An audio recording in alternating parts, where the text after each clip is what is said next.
Hey guys, I'm James, Master Instructor at the Dent Training School here in California, and with me I've got a group of guys who have been with us now for a couple of weeks.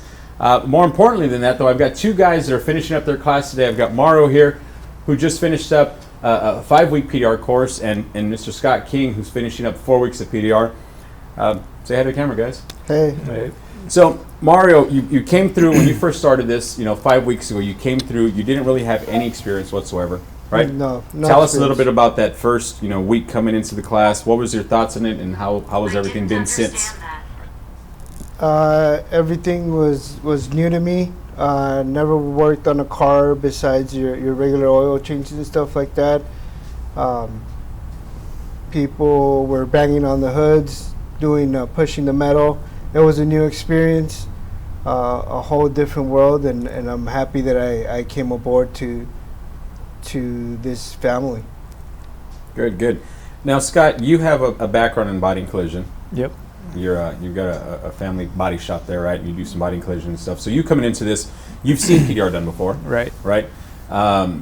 What was your experience now? Your first week coming into it, was it kind of as easy as you thought it was going to be, or was it harder? What was your thoughts on it your first week? I didn't think it was going to be easy by any means, but I also didn't think it was going to be as difficult as it was. I spent my first week kind of hit that plateau, and then I spent like 3 days trying to get my way out of it, and then slowly kind of progressed from there. So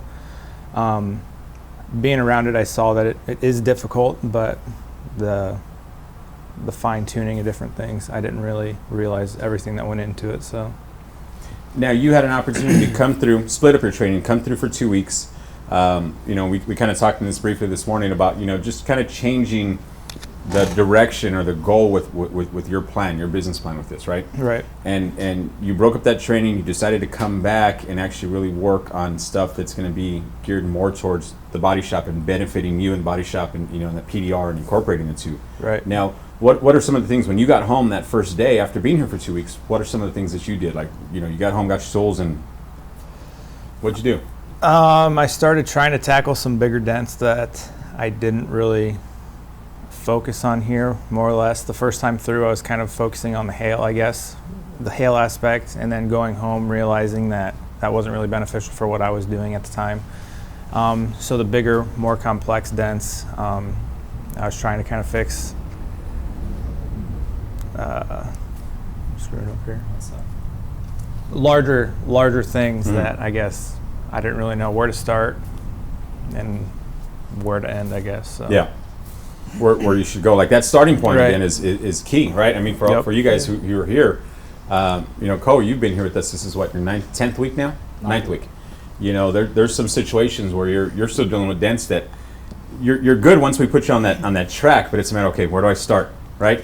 And then once you do start it, you realize that it has a lot to do with how you start the dent, right?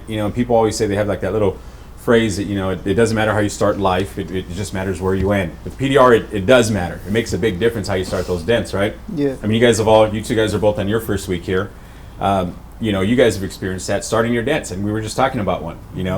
Starting that dent really does dictate how the rest of it's going to come out. Especially for you going back home, jumping on one of those larger dents now, and trying to, okay, what do I do? I don't even know how to get it to there. I know what it should look like, but I have no idea, on that bridge to get there. So you went home, practiced some of that stuff. You came back. You had some questions. You had some things, and tell me about that coming back to us here the second time around. Kind of having a more focused approach as to what I wanted to achieve these last 2 weeks here. That really kind of focused me. And then finally, when I had that bigger dent that we made, being able to identify where there was existing pressure prior to the damage, and then identifying the new pressure and just kind of working from that point forward, I guess, before even touching it, pushing, pulling, anything like that, identifying where all that stress is coming from and what's holding that dent in, and then progressing from there. So now, in situations like that, obviously every dent's going to be different. I know Mario had some opportunities in between his weekends of training. He went through and really tested himself on certain situations, and we kind of spoke about it. There were situations that he maybe shouldn't have handled after his first week, 5 days of PDR training, that were kind of a little bit out of his league, But coming back though, after you did something like that, were you able to understand why you weren't working on or able to work on something like that just yet after your first week or your second week? Yes, I was lucky enough to get a couple little training during the weekend. I was so happy that I could come back and ask you and Sal what happened and why did it happen. It was a very good learning experience. Again, I found out that sometimes tackling a dent is completely different than just trying to just go in there and be hard-headed and keep pushing at it when you know you shouldn't. Mm-hmm. But it was a good learning experience that I can bring back and talk to the instructors about it and get feedback about it. Good. You know, this question here is for everybody. What would you guys all say, you know, just not obviously individually, but what would you guys say is the most difficult thing that you have to learn or understand in the PDR training process itself? What was the most difficult part of this so far, or for you guys? Finishing up that dent, the last 10%, and learning how metal moves when you're pushing or pulling and knocking down highs. It's just, if you don't know how metal moves, then you don't understand PDR, pretty much. You gotta understand the science of it.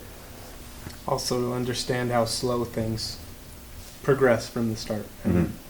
You expect that things are going to move really fast, but if they don't, you still need to stay slow or you're going to make a mess, right? Yeah.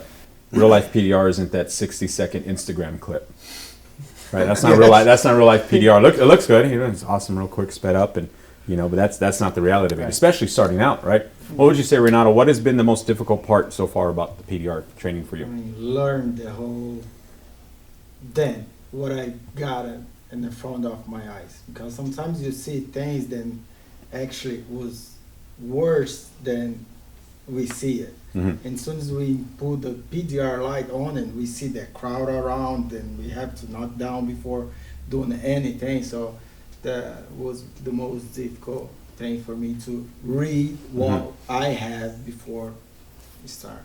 And you have a little bit of experience with this. Well, not really with metal, more so. Well, yeah, you do painting in metal. You paint metal and Yes. bumpers and so on. Now, for you guys who do body work, what are some of the similarities? You guys notice some of the similarities between body and collision and paint, or is it just totally something different from each other? There's definitely overlap. It's the not having the ability to sand, prime, and paint. Realizing that that's not in your back pocket from the beginning, I guess, is difficult to wrap your head around, I guess. To separate that from the two and say, okay, this is the way it's going to be, and I'm going to try to really push myself and learn with this dent and not rely on that. You know, so yeah, that is big. That is a big key point there. You know, big separation between the two. What about for you? What's the similarities? 'Cause I know you do body and collision also, right, Chen? Yeah, I would say the finesse, you know, with PDR, kind of overlapping what he said, you know, it's different when, you know, you're hammering down crowns or, you know, tapping down some high spots, you know, it's it's a lot more aggressive, you know, than with PDR, and I would say, for me, that was a little hard to grasp at first, was trying to get the feel for how much is too much and how much is not enough. Now, going into this, was there anybody here who honestly thought it was going to be easier than it really was in the beginning, that first week? Yeah. Did you?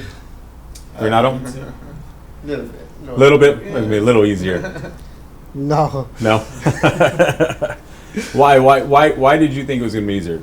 I'm just curious. I mean, the approach, when you approach a metal on the first time on a regular basis for prep and paint it after, your approach was grinding that thing down and start pushing the metal was a totally different approach. Yeah. Now we need have the vision, you know, visualize much more than the way I used to Yeah. doing before. Those two things that you said, they'll just grinding it down and just start, you know, pushing that metal. Those are real aggressive Yeah. movements, you know, and that's the one common thing in you know, difference between, you know, conventional body repair and PDR. PDR, there's a lot more finesse. smaller movements for nests, you're babying an area. You don't want to damage the paint. You don't want to damage the clear coat, right? You're trying to just baby it and take care of this. Where with body and collision, you're going to be painting it. You're putting Bondo, you're priming it. You're caving it and paving it, and it's getting ready for paint. It's going to have all new skin. But yeah, there is a big difference there. And again, there is a lot of similarities. We talk about that all the time. What's one piece of advice that would you guys give yourselves? If you had to go back and talk to yourself Monday morning, your first day, what would you tell Mario 5 weeks ago? Don't stress out about it. Take your time. Take your time with the dents. Learn how to read the light properly. Push yourself to the point where you can make the dent 95 to 100% better, and just relax and take your time. Good. What about for you, Scott? I probably have to dial back my expectations a little bit, because when I was expecting to pick it up faster and I wasn't, frustration started kind of hindering my process from what I was starting at to where I was going to finish. So have a better understanding of how difficult it actually is to master this profession and kind of start from there. So good. Both great pieces of advice. Well, thank you to you two guys for choosing the Ding King, for coming out here. We wish you guys all the best of luck in your guys' journey in PDR, and we hope that we do stay in contact with both you guys. We keep hearing from you guys, and you guys continue to progress and do a lot more dents, and it does become easier for you, and it does get to that point where it's second nature, and it just starts to flow for you. Okay. And again, keep in touch with us. Call us. This is what we do. Ding King is a full-on training institute, Monday through Friday. We're here. Even on the weekends, we're answering calls. Okay, so give us a call. For those of you guys out there, if you guys ever have any questions, if you guys are a past student or looking to come through the school, reach out to us, 1-800-304-3464. You can look us up on the web at thedingking.com. You can head on over to Facebook and look us up on our Facebook page, the Ding King Training Institute, or over to Instagram, official Ding King. And from myself here, Scott, Mario, the rest of these guys, you'll be seeing them. They're going to be graduating in the next couple of weeks. We thank you guys for checking us out, and continue to keep sharing those videos. Thanks, guys.